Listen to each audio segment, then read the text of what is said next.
तो 2024 के चुनावी महासंग्राम का बिगुल बज चुका और ऐसे में हर राज्य में हर राजनीतिक दल अलग अलग तरीके से साधने में जनता को जुटा हुआ है। तो एक तरफ जहां देखा जा रहा है कि यूसीसी की तैयारी है, तो दूसरी तरफ 3 तलाक और मुस्लिम विवाह के पंजीकरण को लेकर भी खासा चर्चाएं हैं। क्यों, वजह क्या है, देखिए इस रिपोर्ट में।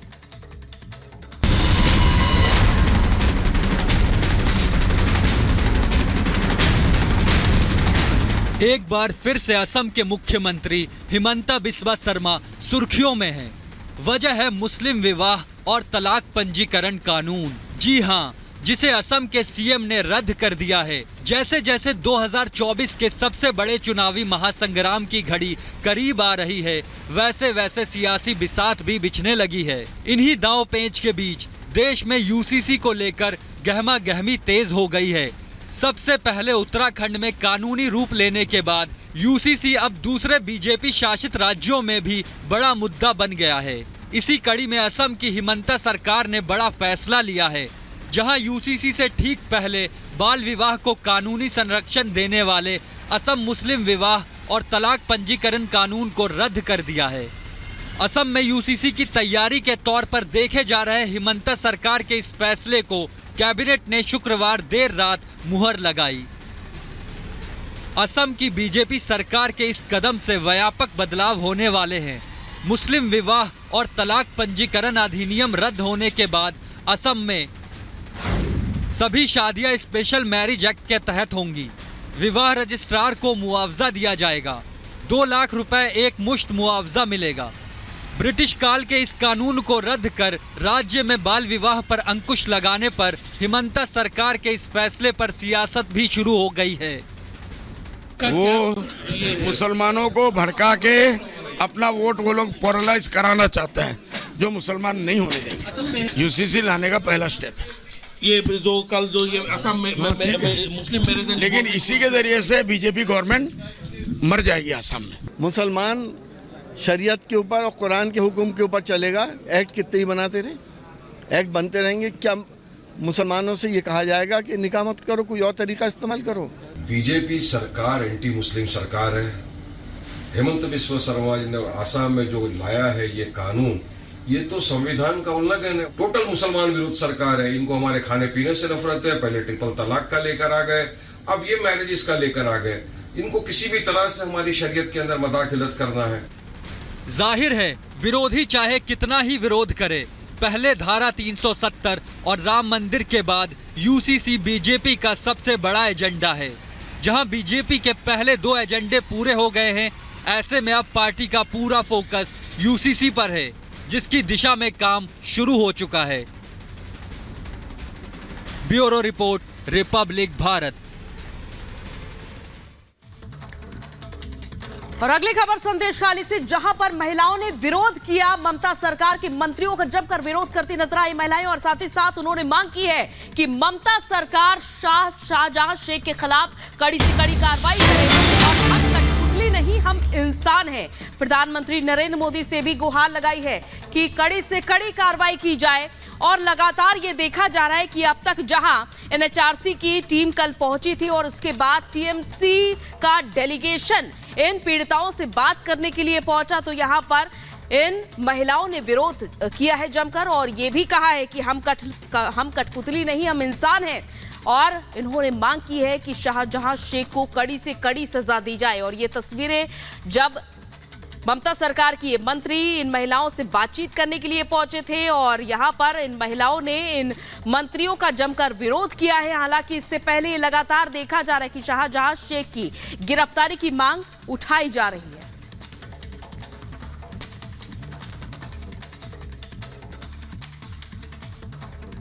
और इधर अब बात करते हैं दिल्ली की, जहां दिल्ली की जवाहरलाल नेहरू यूनिवर्सिटी में एबीवीपी ने एक कार्यक्रम का आयोजन किया और इस कार्यक्रम में पश्चिम बंगाल के नेता प्रतिपक्ष शुभेंदु अधिकारी और बीजेपी नेता सुकांत मजूमदार ने संदेश खाली को लेकर सीएम ममता के खिलाफ जमकर हल्ला बोला है। देखिए एक खास रिपोर्ट।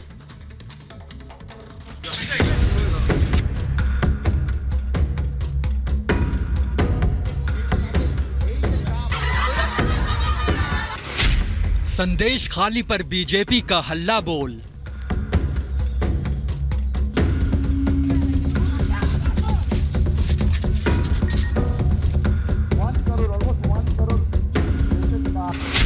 जो हमास कर रहा वही टीएमसी।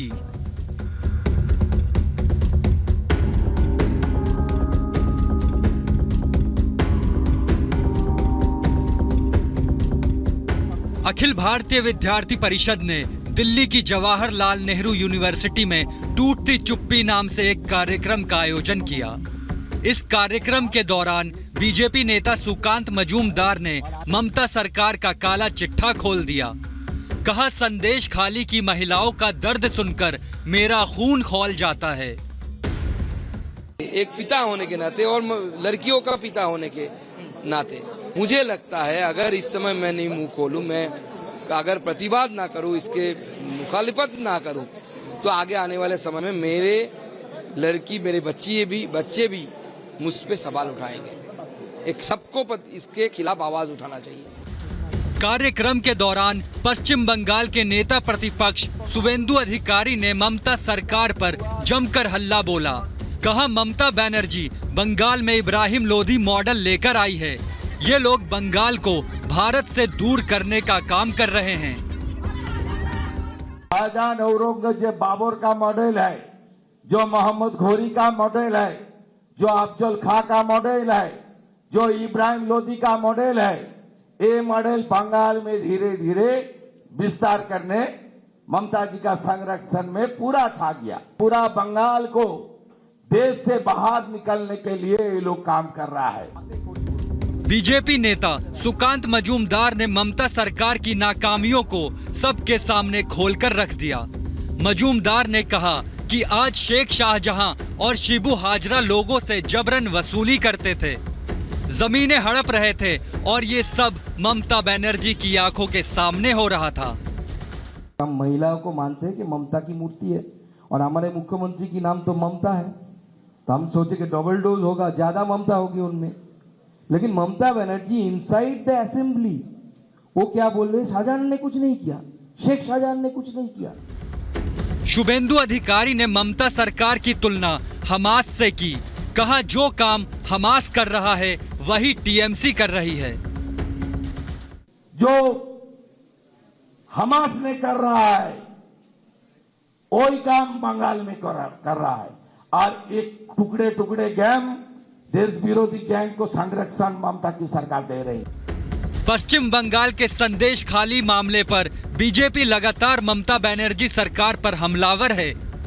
बीजेपी ने ममता सरकार पर संदेश खाली मामले के आरोपी और टीएमसी नेता शाहजहां शेख को संरक्षण देने का आरोप लगाया है। बीजेपी ने शाहजहां शेख को फांसी देने की मांग की है। Bureau report, Republic Bharat.